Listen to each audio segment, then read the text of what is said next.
Wendomemion Tonafa, une émission qui vous enseigne, vous éduque sur des thématiques précises. Wendomemion Tonafa, c'est avec le pasteur Pierre Rousseau. Que le Seigneur vous bénisse. Nous sommes là pour vous enseigner sur le foyer. Le thème que nous voulons développer est intitulé Comment vivre un foyer heureux.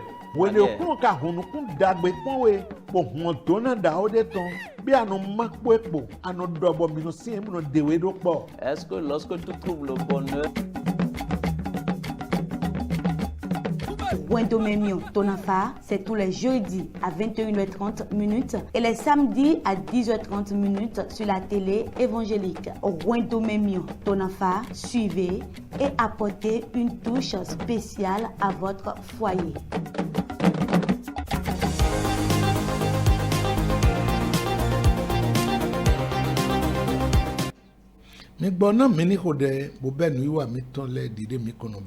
prions et commencer notre émission comme nous avons l'habitude de le faire. Dans le nom de Jésus, nous avons prié. Père, nous te disons merci. Merci de nous avoir donné ce jour. Et tu nous as réveillés, tout chacun de nous. Et tu nous as conduits dans nos allées et dans nos retours. Reçois l'honneur et la gloire. L'heure a sonné, nous sommes déjà là. Parle-nous et envoie-nous ta parole. Et à travers cette parole, délivre et fais-nous comprendre des choses. Et opère des miracles dans les foyers. Merci parce que tu nous as exaucés. Au nom de Jésus-Christ, notre Sauveur, que nous avons ainsi prié. Amen.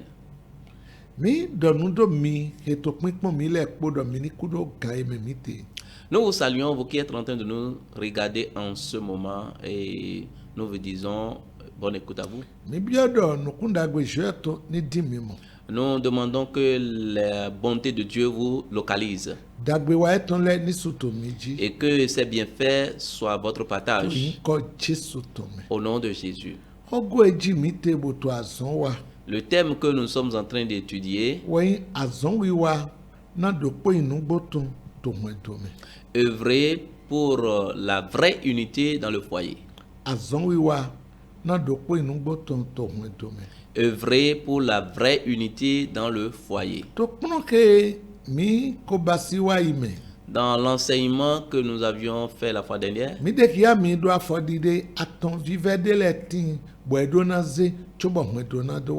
nous vous avions montré qu'il y a 3 étapes à franchir avant de fonder un foyer. Et les 3 étapes sont très très capitales.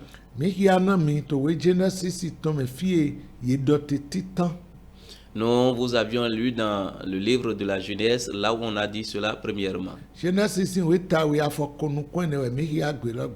nous avons lu Genèse chapitre 2, le verset 24 en ce jour-là.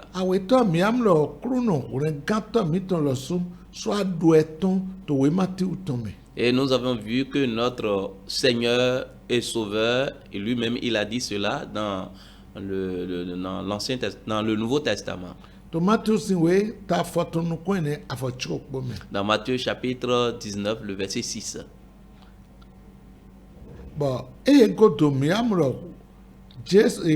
Paul,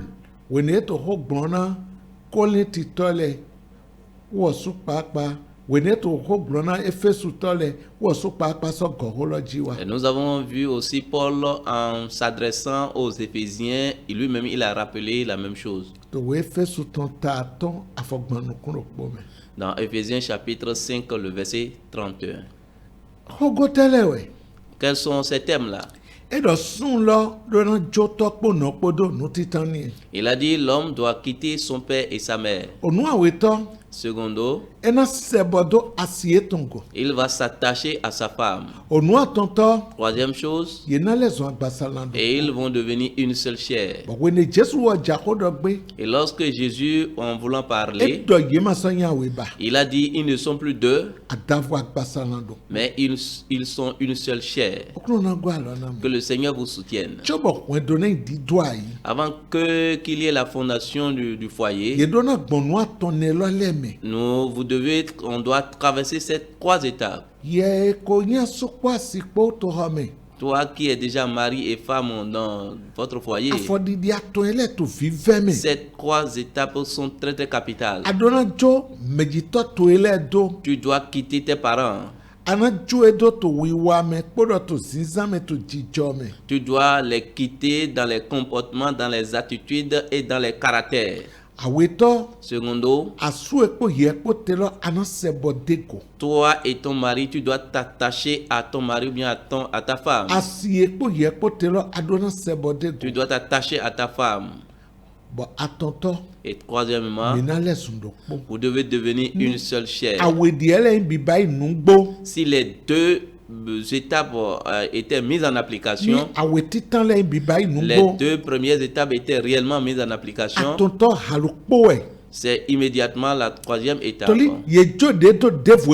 Lorsqu'on quitte l'un, on accepte l'autre. Lorsque tu quittes le père et la mère, et tu t'es attaché réellement à ta femme, vous allez devenir une seule chair.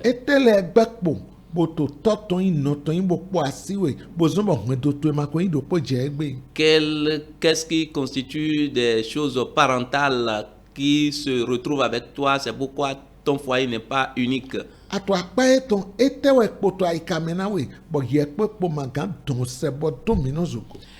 Tu es à côté, tu es auprès de lui ou bien auprès d'elle. Qu'est-ce qui est encore dans ton cœur et vous ne pouvez pas rester encore ensemble?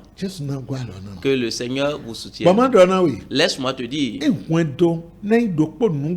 si le foyer doit devenir réellement un,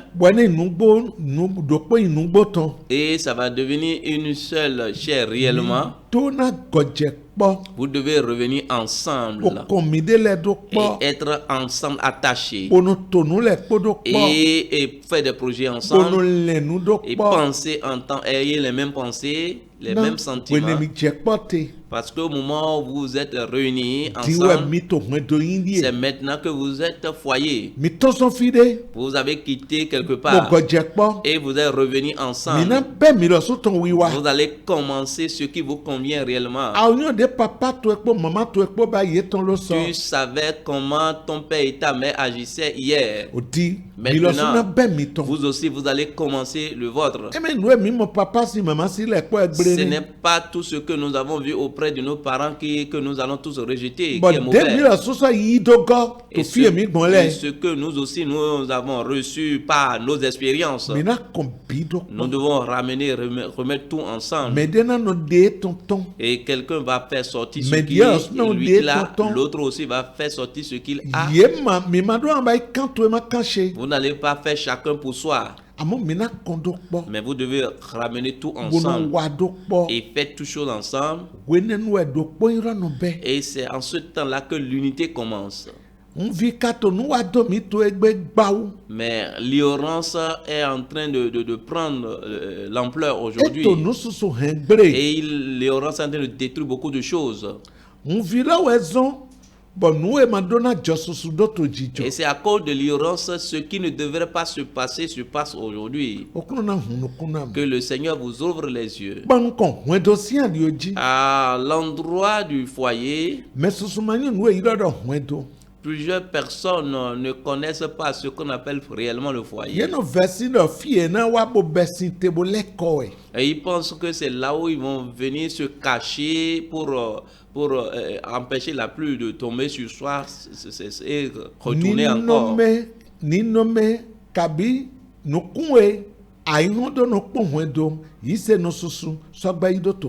Et les yeux par lesquels le monde regarde le foyer, les chrétiens aussi en regardent de cette même manière. Et cela ressemble à là où je dois me cacher quelque temps après, si c'est difficile, je peux encore me retourner. Est-ce que c'est comme ça réellement le foyer? Non, loin de là. Celui qui a réellement institué le foyer, il a dit quelque chose avant d'instituer le foyer. Nous allons ouvrir Genèse chapitre 2, le verset 18. Lisons. L'Éternel Dieu dit, il n'est pas bon que l'homme soit seul. Je lui ferai une aide semblable à lui.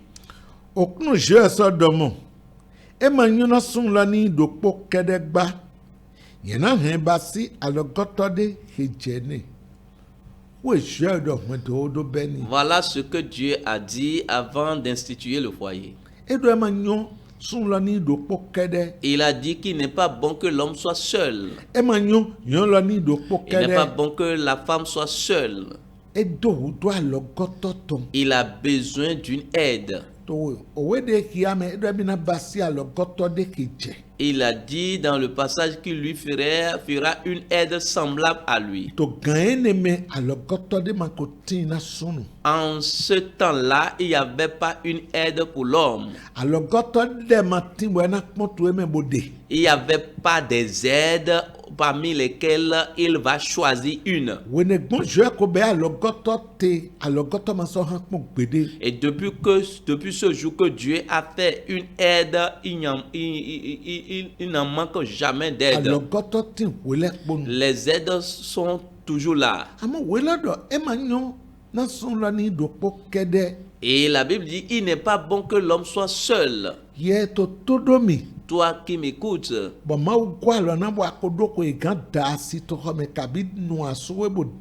et Dieu t'a déjà aidé, tu as déjà l'âge pour te marier. Qu'est-ce qui te bloque? Les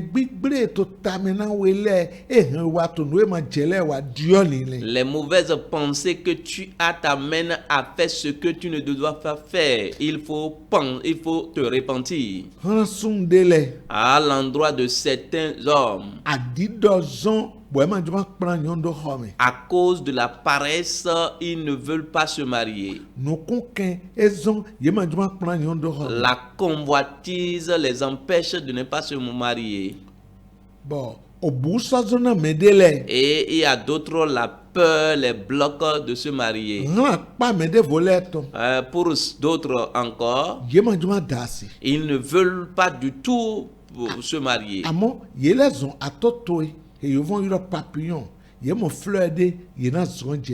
Et ils se ressemblent maintenant à des papillons. Lorsqu'ils voient des fleurs, ils tombent là-dessus.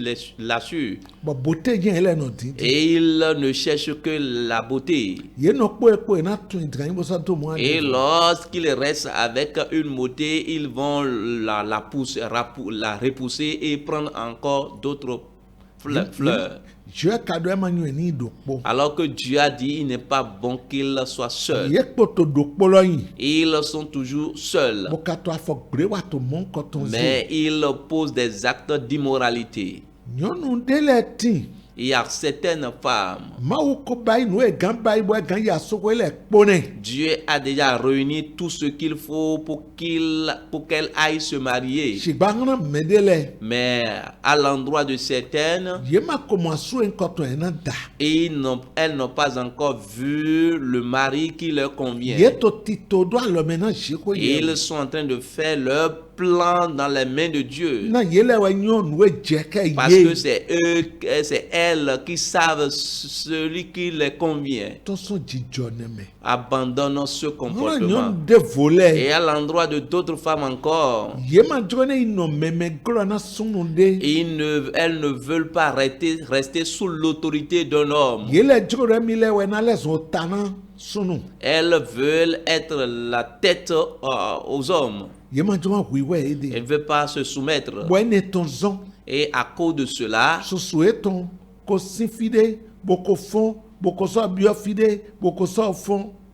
Elle a déjà quitté sous un toit, rentré dans un autre toit, allé dans d'autres toits, etc., etc. Dans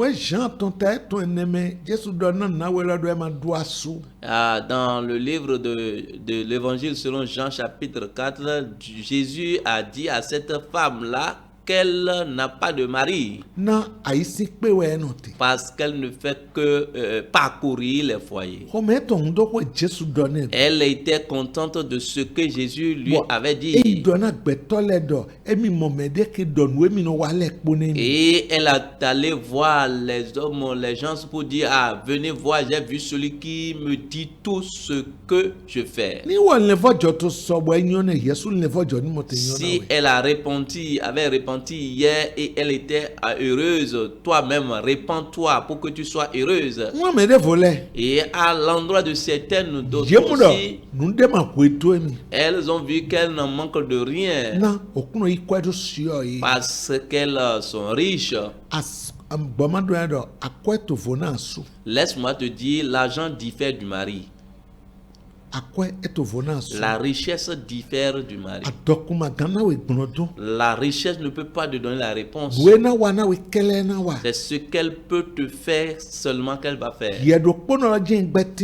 Et tu es toujours seul, solitaire. Et si c'est quelque chose ici, s'il arriverait que quelque chose se passait, c'est toi seul qui va répondre.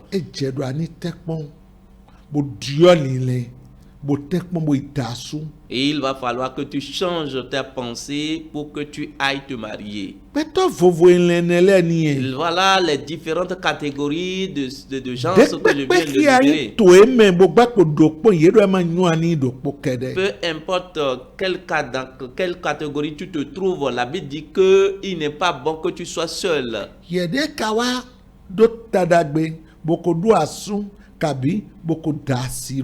Toi qui as eu la grâce d'avoir une femme ou bien d'avoir un mari, pourquoi est-ce que vous êtes marié et tu es toujours seul, solitaire?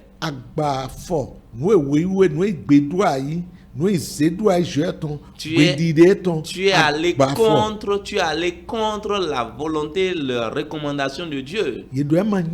On a dit, il n'est pas bon que tu sois seul. Mais réellement, tu t'es marié, tu as une femme, tu as un homme, et tu es toujours solitaire. Tu ne partages pas avec lui, tu ne fais pas des projets avec lui.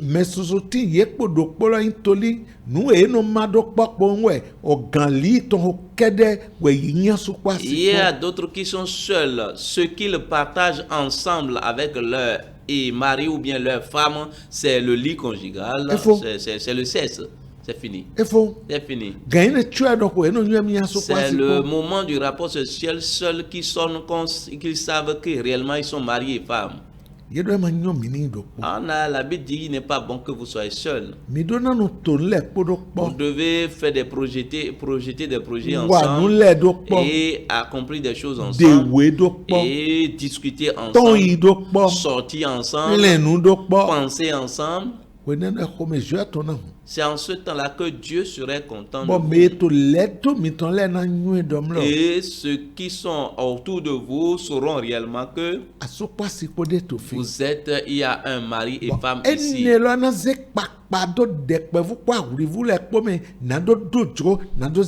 cela va motiver les jeunes maintenant pour qu'eux aussi puissent fonder leur propre foyer.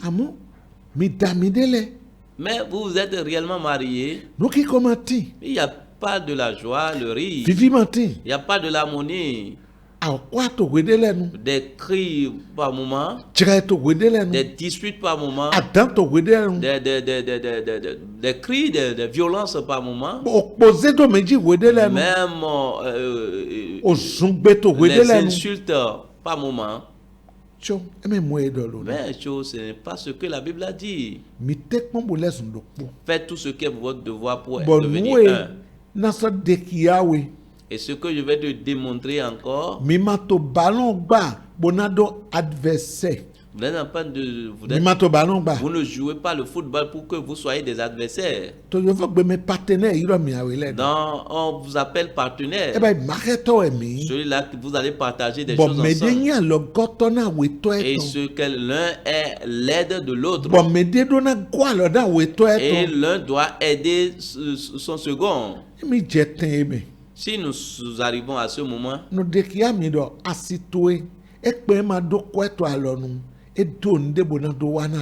vous demande réellement que si ta femme n'a pas de l'argent, elle a quelque chose à apporter réellement.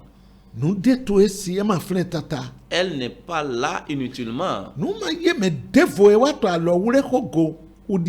Voilà ce qu'on est et ce qu'on ignore à l'endroit du mariage. En ce qui concerne le foyer, et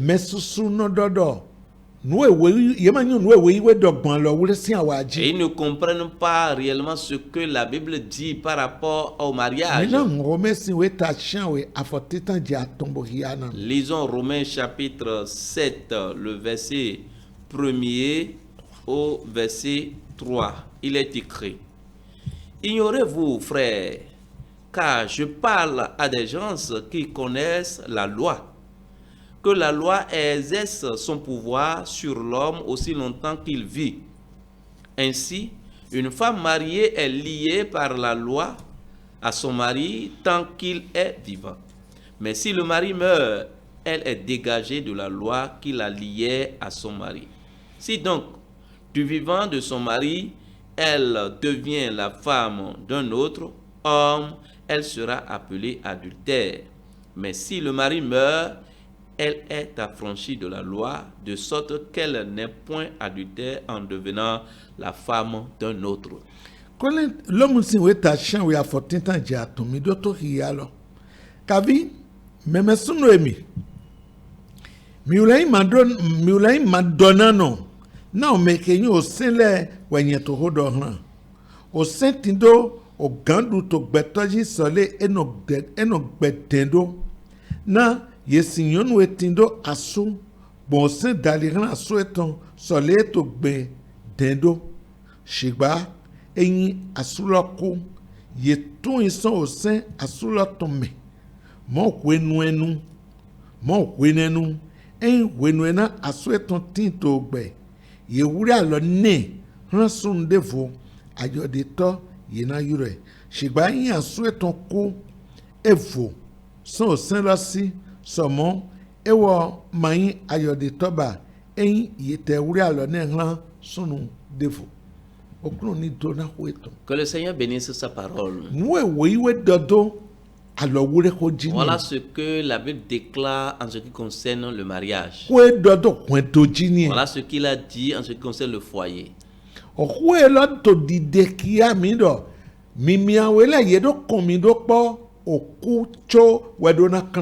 Ce passage montre que lorsque vous êtes liés, c'est la mort qui doit vous séparer. Vous devez rester ensemble jusqu'au jour où la mort vous sépare. C'est en ce temps-là que l'un ou l'autre est lié, est délié.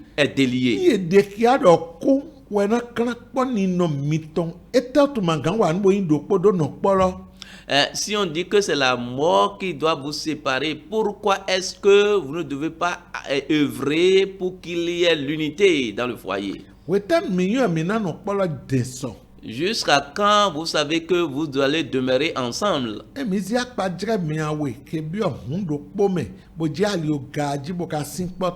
Si nous prenons l'exemple de celui-là qui va à un voyage, deux personnes qui vont à un voyage et ils sont ensemble ils sont assis ensemble dans une même voiture. Et s'il veut faire un long voyage,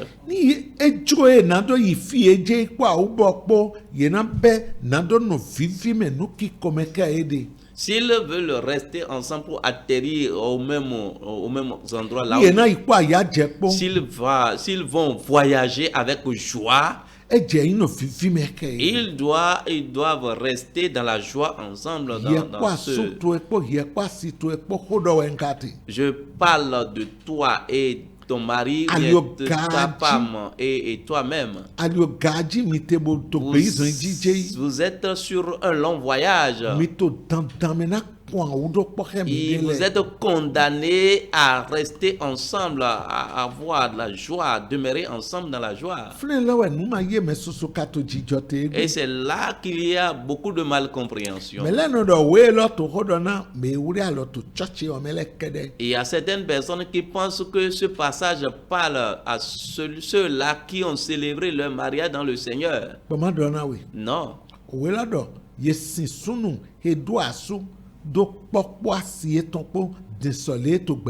Laisse-moi te dire, la parole de Dieu dit que la femme est liée à son mari de son vivant.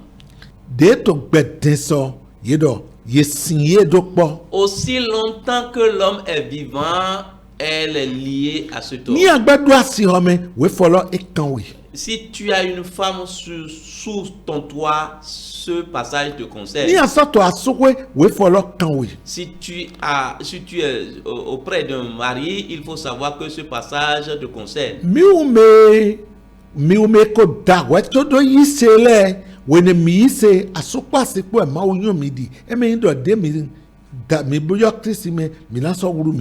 Vous qui étiez déjà mariés avant de venir dans le Seigneur sait que vous êtes mari et femme avant de venir vers lui. Avant de venir vers lui. Que le Seigneur vous soutienne. Dans 1 Corinthiens chapitre 7.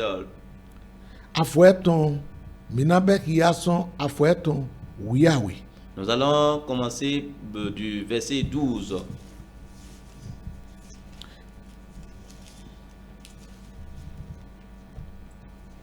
Il est écrit: aux autres, ce n'est pas le Seigneur, c'est moi qui dis. Si un frère a une femme non croyante, qu'elle consente à habiter avec lui, qu'il ne la repudie point. Verset 13. Et si une femme a un mari non croyant et qu'il consente à habiter avec elle, qu'elle ne repudie point son mari. Shiba, non mais bolé, voyez tout dit. Emmanuel okunogba memesunde tindo asi himaise bakometo nado no he midike ewo gbe da iblo nyonu hesa tindo asu maise kometo nado no he midike ewo gbe da iblo ton ndo ejo bo mimi ele po wa ise taragbewe ni mero po esa ise. Si cela arriverait que vous les deux, vous acceptiez le Seigneur ensemble, c'est une grâce. Mais il s'avérait que c'est l'un qui a reçu le Seigneur avant l'autre. Dieu ne vous demande pas de vous séparer. Vous ne devez pas vous séparer. Si nous revenons au verset 27, toujours dans 1 Corinthiens chapitre 7.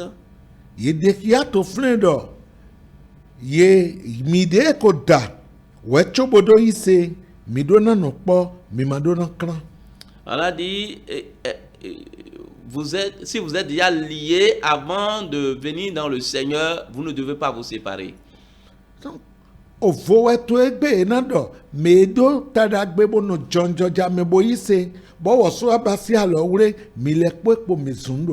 Mais c'est une grâce aujourd'hui, c'est une autre chose aussi. Tu es resté dans la jeunesse et vous êtes marié dans le Seigneur, mais c'est une grâce. Bien aimé, n'importe comment, permet à ce qu'il y ait de l'unité entre toi et ton mari ou bien entre toi et ta femme. Que le Seigneur vous bénisse. Prions. Père, nous te disons merci. Merci. Et tu as déjà envoyé ta parole.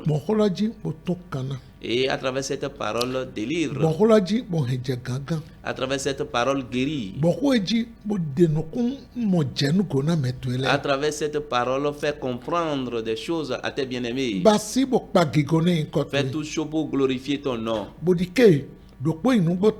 Et permet à ce qu'il y ait la vraie unité dans les foyers. Merci parce que tu nous as exaucés. Au nom de Jésus, nous avons ainsi prié. Nous vous avions demandé si vous avez des questions, commencez par envoyer ces questionnaires sur le numéro qui est au bas de votre écran. Que le Seigneur vous bénisse. À la prochaine.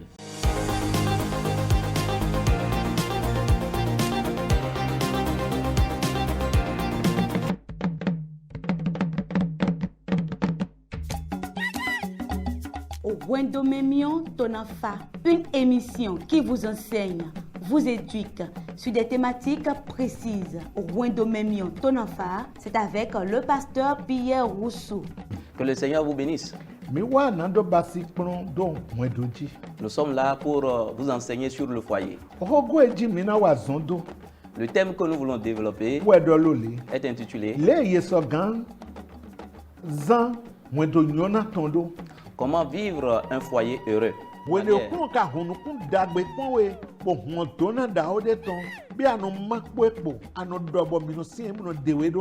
Est-ce que lorsque tu trouves le bonheur,